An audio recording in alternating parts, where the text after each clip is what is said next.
El projecte d'especialització i competitivitat territorial, anomenat Penedès Territori Vitivinícola, Innovació Sostenible i Saludable, representa una estratègia integral per reforçar la posició del Penedès com a referent de prestigi en l'elaboració de vins tranquils i escumosos. La iniciativa persegueix l'excel·lència en qualitat, mentre fomenta la valorització del producte i el progrés social, beneficiant tant els viticultors locals com els consumidors d'arreu del món. El que sí que la importància que té nosaltres en aquest PEC que ha fet el Consell Comarcal és la coordinació.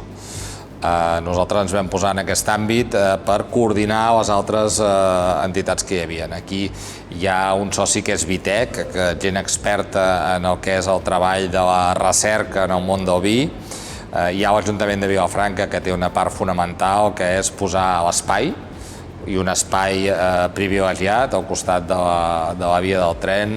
També tenim el DO Penedès, que ens ha donat la seva expertesa, que ens ha donat les ganes de treballar i de fer créixer aquesta denominació d'origen i, a més, les maneres, com hem de fer per elaborar aquests vins, quines eines necessitem. L'estratègia territorial del Penedès és apostar per la sostenibilitat i per l'elaboració de productes més saludables pel consumidor, des d'un punt de vista multisectorial, global i transversal. Per aconseguir aquest objectiu, l'eina més potent que es pot fer servir és la innovació.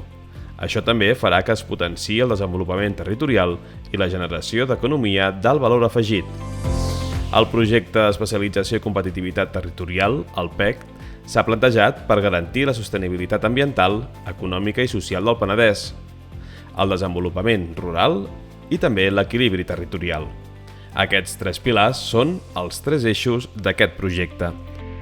El primer eix és la plataforma d'innovació, emprenedoria i autoocupació. El segon, la millora de procés i producte. I finalment, el tercer eix, el de consumidors i mercats.